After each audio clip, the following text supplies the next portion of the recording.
Hey everybody, welcome back to Video Episode. Here, going to continuing a series that an analog in your pocket. Are you just happy to see me? And we're here with the Sega 16B setup guide and review. This is another one of Jotego's Cores. It is a multi, and it has some of the most fun Sega games from that generation you can possibly enjoy on Analogue Pocket or any other system. So that's what we're going to be talking about here today: how to get it set up, how to get it downloaded, and how to start enjoying some games. Because the most important thing about Analogue Pocket or any other FPGA device is having fun. For you to find involved, though, do me a huge favor, go down below, hit like and subscribe, and ring that notification bell. Definitely helps us out. And if you feel so inclined to want to support the channel, I got a Patreon link down below as well. But any FPGA core that can play the original Golden Axe in its arcade glory is going to be a 10 out of 10 in my book, as long as the performance is good, and it definitely is here.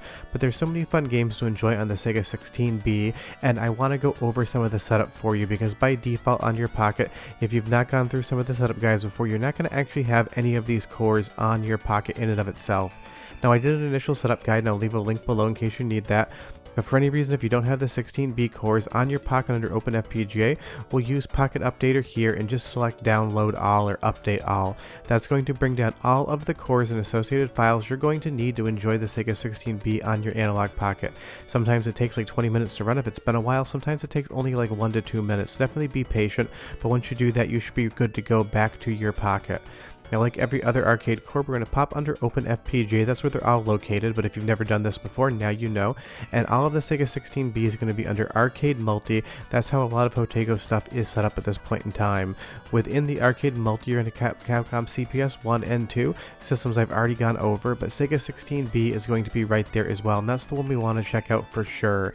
All of the games that can run on this board are going to be underneath Run. You can select whatever you want. The good thing is these ROMs aren't gigantic, so they tend to load relatively quickly compared to something like a Neo Geo ROM or a Capcom CPS2 ROM, which can take sometimes up to 30 to 45 seconds. But go ahead and pick whichever game you want, you'll be booted into it. But I want to go over all of the different settings because these games all do something slightly different and we need to talk about that. But right off the top, I will say the performance of this core, just like the Mr. FPGA equivalent, is absolutely spectacular. This is a one-to-one re-implementation of the Sega 16B hardware, and a game like Golden Axe here with Axe Battler, the first introduction to him, is just such good arcade history. And being able to take this on the go and play on your Pocket under OpenFPGA is incredible, and getting home and be able to dock it is just as good, because these are some of the most classic arcade games of all time, and I'm so happy to see them here. I just hope one day we see System 32 on Analogue Pocket Mr. FPGA as well. But every single game was an arcade board, and every single arcade board was set up slightly different, and for some strange reason I'm not sure here, but Golden Axe seems to be missing a few settings. Every game is going to have a control binding option, and you want to go through all of them because each game has different controls and you can decide how you want to do them to your default liking. You'll see here we have an FX volume as well. That's going to change the sound effects volume from high, very low to low, and I think some games benefit from this because Sega did have a tendency to overload the sound effects channel. You can decide how many coins you want to put in the machine, completely useless in my opinion, but it's fun to have it here, and you're going to see that we have demo sounds on. Just be aware that if you change a lot of these settings, it's going to force the core to reboot, so make sure you get them what you want them to be before you start playing the game, because if you toggle that demo sound setting from on to off, it's going to reboot the arcade board virtually in FPGA to the start initialization process. A lot of people get confused by that, and they end up changing a setting 20 minutes into a game and finding out it's going to reset on you. Now, there is a test menu in all of the 16B games, but generally there's not much to do in them whatsoever. You will see here we do have memory inputs and all those things, and dip switch assignments will show us what we have here. But for some reason on the Golden Axe core for 16B, there doesn't seem to be any way to change the dip switch setting for difficulty. It's the only game I found that did that, but just be aware that if you want to change the difficulty, it doesn't seem to be an option right now. Otherwise, if we move over to Cotton, you're going to see a completely different story once we get into the game. And that's what I want you to take away from here, is that you have to go into the options menu for each game, because each game is going to have a different set of options that you want to play around with before you actually start playing. But I will say on the sound front, 16B has some great music and it's coming across really good here on the Analogue Pocket, so go ahead and listen for 30 seconds and I'll be right back.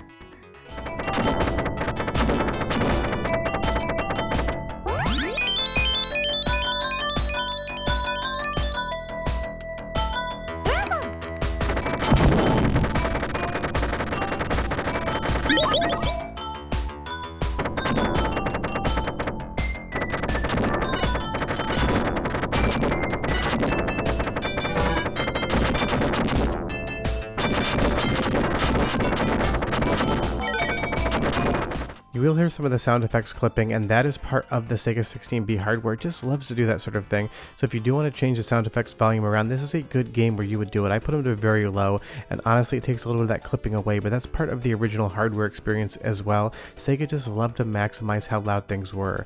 But you will see here we now have difficulty and life toggles within the core options menu, and these would have been associated to actual dip switches on the arcade board in and of itself. This is where you're going to see for most games you're going to have the difficulty as you're going to have the life as well. I mean, you can credit feed these things, but sometimes setting the game to extra hard just makes it last a little bit longer and be a little bit more fun, since you're not actually worried about the pocket change in your pocket. But again, if you're looking for awesome games, Cotton is such a quintessential 16B game. It is one of the best cute-em-up horizontal shmups of all time in my opinion, and it is working perfectly fine here on Analogue Pocket. It's as good as Mr. FPGA ever was as far as the performance is concerned, and that's just because it is a port of that core.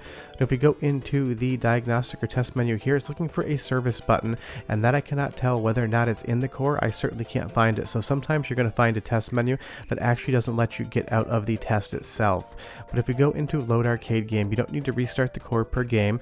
You can select whatever game you want. I'm showing you the loading in real time so you know it is a very quick process and experience. About 5 seconds later, we're playing Dynamite Ducks, and yes, that is Colonel Sanders of Kentucky Fried Chicken Frame up at the top there. Don't ask me why the Colonel is here in a Sega game. It's just what they used to do back in the day, because Spider-Man and Godzilla showed up in games as well. Seems like Sega didn't really respect IP copyright and just put characters from all sorts of different companies within their games back in the day. But again, this is a game that I'm assuming most people probably haven't heard of, but leave me a comment down below and tell me if you've ever played Dynamite Ducks, because it is a really fun kind of pseudo beat-em-up run and gun game for the platform. And that's the fun thing about the 16B. There's a lot of new experiences here that I'm assuming a lot of people aren't familiar with. Of course, everyone's going to know Golden Axe. I'm sure most of you know Cotton, but something like Dynamite Ducks here, maybe it's not a thing you know about, but it's an absolutely awesome game, and it's a great game to play both portable and in docked mode. And you can see here that it does have two-player mode as well, so you can 100% just throw a friend on when you're docked and have an absolute blast of a time. And that's the thing about the 16B core. It's not very hard to set up whatsoever, so long as you use Pocket Updater and bring all the files down and understand how the different test menu and core menu options work, then you're just going to be pretty much playing quickly. But a game like Beirut here, again, just a classic game. It's basically Sega's version of Contra around the same time, and it is definitely as hard. But just remember, every game has different controls. Some use different buttons, some use more buttons than others depending on how the game actually functions, so make sure you always go in and change the game settings to your liking before you get too far involved in it, because half of the settings are always going to force a reboot of the core and you're going to have to start from the beginning, so I don't want you guys to lose progress. But if you've never played this game before, I can't recommend you check it out enough.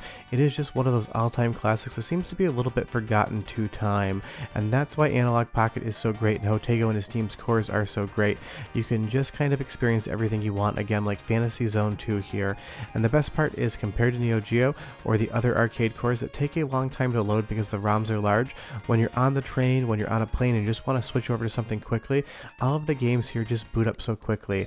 And I do have a Fantasy Zone board in my closet, and one of the most impressive things about this game is just the sheer fun, beautiful colorways that Sega use. They always love to have these amplified colors, and this is replicating what I see on my Super Gun when I run that arcade board. Same thing on Mr. FPGA. This is adhering exactly as I would expect those colorways to work on Fantasy Zone, and if it was off, I'd be able to immediately tell, because this is extremely close to the arcade board and what I remember. So if you're wondering whether or not the Sega 16B core is good on Analogue Pocket, I can tell you it's definitely an easier experience than real arcade hardware. And if there's any difference between this and my arcade board, I would be hard pressed to find the difference whatsoever. But that's how you get Sega 16B set up on your Analogue Pocket. Those are some of the games you can play, those are the options you can toggle, and the different test menu settings you can play around with. If you have any issues setting the core up, leave me a comment down below, and if I have time, I'll try to help you through it. But definitely play some Sega 16B today. It's one of the best arcade platforms from Sega of the era, and I'll see you guys next time. Bye bye.